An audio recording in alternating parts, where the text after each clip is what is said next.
अस्सलामु अलैकुम वरहमतुल्लाहि वबरकातुहू।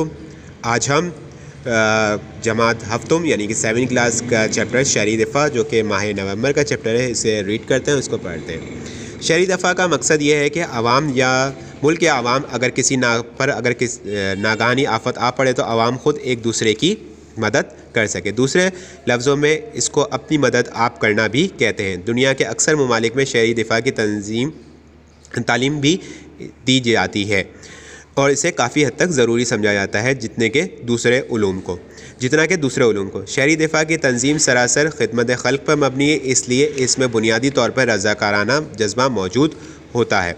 रज़ाकाराना जज्बे से मुराद ये है कि इसमें जो लोग काम करते हैं शहरी दिफ़ा की तंजीम में, वो बग़ैर तनख्वाह के काम करते हैं, यानी कि वो इस काम के कोई मुआवजा वगैरह नहीं लेते, तनख्वाह वगैरह नहीं लेते। चुनांचे इस तंजीम में वही लोग मुफीद साबित होते हैं जिनके दिलों में कौम और मुल्क की बका और इस्तेकाम का जज्बा मौजूद हो। शहरी ज़िंदगी में बेशुमार ऐसे काम हैं जिनमें हमें एक दूसरे की मदद की ज़रूरत पड़ती है। ये मदद हम सिर्फ़ उसी सूरत में दे सकते हैं जब हमने इन कामों की मुकम्मल तरबियत हासिल की हो। मसलन शहर में मुख्तलिफ़ वजूहात की बिना पर आग लगने के वाक़यात अक्सर रोनुमा होते रहते हैं। बाज़ औक़ात शहर का फायर ब्रिगेड फ़ौरन मौके पर नहीं पहुँच पाता। अगर मौके पर बर वक्त पहुँच भी जाए तो बाज़ दफ़ा आग इस कदर शदीद होती है कि फायर ब्रिगेड की कोशिशों पर इस पर आसानी से काबू नहीं पाया जा सकते, जिसकी वजह से माली नुकसान के अलावा कई कीमती जानें भी ज़ाया हो जाती हैं। फायर ब्रिगेड के अलावा अगर आम शहरियों ने भी आग बुझाने की तरबियत हासिल की हो तो आग लगने की सूरत में शहरी फौरी तौर पर आग बुझाने की कोशिश करें तो बहुत जल्दी आग पर काबू पाया जा सकता है, जिसकी वजह से ना सिर्फ लाखों रुपए का कीमती सामान तबाह होने से बचाया जा सकता है बल्कि कई इंसानी जानों को भी बचाया जा सकता है। इसी तरह हम देखते हैं कि शहरों में तकरीबन रोज़ाना हादसात रोनुमा होते हैं जिनमें कई लोग शदीद ज़ख्मी हो जाते हैं। डॉक्टरों के अलावा अगर आम लोग भी इब्तिदाई तिब्बी इमदाद यानी कि जिसे फ़र्स्ट एड कहा जाता है देना जानते हो तो जाए हादसा पर ज़ख्मियों को फौरी तौर पर इब्तिदाई तिब्बी इमदाद बहम पहुँचाकर उनकी जान बचाई जा सकती है। गर्ज़ ये रोज़मर्रा की ज़िंदगी में छोटी छोटी बातें जिनकी तरबियत शहरी दिफ़ा की तंजीम में हर ख़ास और आम को दी जाती हैं, जो ख़ुद उनके लिए और दूसरे शहरियों के लिए मुफीद होती हैं। इन छोटी छोटी बातों के अलावा शहरी दिफ़ा का एक अहम मकसद ये भी होता है मुल्क पर दुश्मन अगर हवाई हमला करे तो शहर ही ख़ुद अपनी हिफाजत करें ताकि हवाई हमले से कम जानी नुकसान हो। इसमें शक नहीं, मुल्क की सरहदों का दिफा और दुश्मन का मुकाबला करना मुसल्लह अफवाज की ज़िम्मेदारी है। हर मुल्क की अफवाज अपना ये फ़र्ज़ पूरी ज़िम्मेदारी से पूरा करती है, लेकिन यह भी हकीकत है कि नहायत मजबूत आला तरबियत याफ्ता और जदीद असले से लैस अफवाज भी महाज़ जंग पर दुश्मनों का मुकाबला करने के साथ साथ मुल्क की पूरी शहरी आबादी की निगरानी नहीं कर सकती। मुसल्लह अफवाज के माहिरीन जंग को गो के हंगामी हालात में शहरी दिफ़ा की तंजीम के साथ मुकम्मल ताउन करते हैं। इस अमर का फ़ैसला करने में मदद देते हैं कि किस इलाके में दुश्मन के हमले का सबसे पहले इम्कान है। नेज़ वो शहरी दिफ़ा के अमले को भी ये बताते हैं कि दुश्मन की तरफ से किस किस्म के हमले का इम्कान है। इस हमले के तबाहकुन असरात से बचाव के लिए क्या क्या तदाबीर इख्तियार करने की ज़रूरत है। इसी तरह मज़ीद मालूमात और एहतियाती तदाबीर के बारे में मुसल्लह अफवाज शहरी दिफ़ा की तंजीम की पूरी मदद करती हैं। ये चैप्टर जो है आपका शहरी दिफ़ा से रिलेट है। शहरी दिफ़ा से मुराद है कि हादसात की सूरत में यानी कि कहीं आग लग जाए तो अगर लोगों को पता होना चाहिए, शहरियों को पता होना चाहिए कि उस आग पर किस तरह काबू पाया जा सकता है, किस तरह लोगों की मदद की जा सकती है। ऐसा ना हो कि लोगों के पास तरबियत ही ना हो और लोग समझ नहीं पाए कि आग को किस तरह काबू में किया जा सकता है, कि लोगों की जान किस तरह बचाई जा सकती है या माल वगैरह सामान वगैरह किस तरह बचाया जा सकता है। तो फायर ब्रिगेड के पहुंचने तक, फायर ब्रिगेड का अमला जब तक पहुंचेगा उस वक्त तक काफ़ी नुकसान हो चुका होगा और कई कीमती जानों के ज़ाया होने का भी ख़दशा है। एक बात। दूसरी बात यह है कि क्योंकि शहर में हम लोग रहते हैं, कि आपको भी मालूम है कि कराची के ट्रैफ़िक का क्या हालात है, निज़ाम है और माशाल्लाह से यहाँ की सड़कें भी काफ़ी अच्छी हैं, तो ट्रैफ़िक फायर ब्रिगेड के अमले को पहुँचने के लिए काफ़ी दिक्कत का भी सामना पड़ सकता है।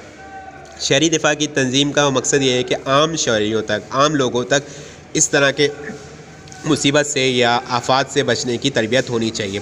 दूसरी जानिब कि शहर में अक्सर हादसात होते रहते हैं। हादसात होने की ज़रूरत में जब तक मरीज़ को या ज़ख्मी होने वाले शख्स को अस्पताल तक पहुंचाया जाएगा उसका काफ़ी खून बह जाता है, उस इसके जान को भी ख़तरा हो सकता है।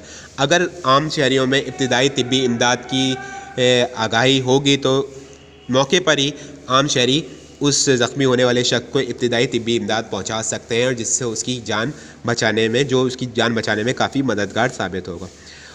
शहरी दिफा का सबसे अहम मकसद ये है कि अगर दुश्मन की जानिब से, दुश्मन मुल्क की जानिब से हवाई हमला हो जाए तो शहरी दिफा का मकसद ये है कि लोगों को, आम शहरियों को किस तरह उसकी तरबियत दी जाए कि उस हवाई हमले से ख़ुद को महफूज रखा जाए या अपनी जानें बचाई जाएँ। क्या करना चाहिए? जिस तरह के हम अगले पैराग्राफ में बढ़ेंगे, मौजूदा दौर में जंग के तरीके कुछ ऐसे हैं कि दुश्मन फतह हासिल करने के लिए शहरी आबादी के अलावा सनती और तजारती मराकज़, रेल की पटरियों, पुलों वगैरह को बमबारी का निशाना बनाता है। इससे दुश्मन का मकसद अवाम में खौफ और हिरास पैदा करना होता है ताकि अवाम अपनी अफवाज की मदद ना कर सके। लेकिन मुसल्लह अफवाज के साथ अगर अवाम भी दुश्मन के मुकाबले के लिए तैयार हो जाएं और हंगामी हालात में अपनी ज़िम्मेदारियों को एहसन तरीके से अंजाम दे सके तो फिर दुश्मन को शिकस्त से दो चार होना पड़ता है। यानी कि अवाम को भी चाहिए कि अपनी अफवाज का या शहरी दिफा की तंजीमों का साथ दे दुश्मन से के हमले की सूरत में। लेकिन उसके लिए ज़रूरी है कि आवाम को पता होना चाहिए, कि आम शहरी को पता होना चाहिए कि दुश्मन का हमला किस तरह का, उससे बचाव की क्या क्या तदाबीर हैं, क्या क्या तरीके हो सकते हैं ताकि वो ख़ुद भी महफूज रह सके और अपने जैसे दूसरे आम शहरियों को भी महफूज रख सके।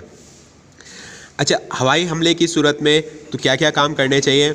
जब ख़तरे के सायरन की आवाज़ सुनाई दे तो हर शख्स को चाहिए वो एहतियाती तदाबीर इख्तियार करे और हमले के वक्त अपने घर में पनाह लेनी चाहिए। पनाह लेने के लिए एक ऐसे कमरे का इंतखाब करें जो दूसरे कमरों में घिरा हुआ और महफूज हो, दो दरवाजे हों, खिड़कियां ना हो। अगर कमरे में बड़ी और मजबूत मेज़ हो तो उसके नीचे पनाह लेनी चाहिए ताकि अगर छत या कोई और चीज़ उस पर गिरे तो वो मेज़ वो बोझ बर्दाश्त कर सके।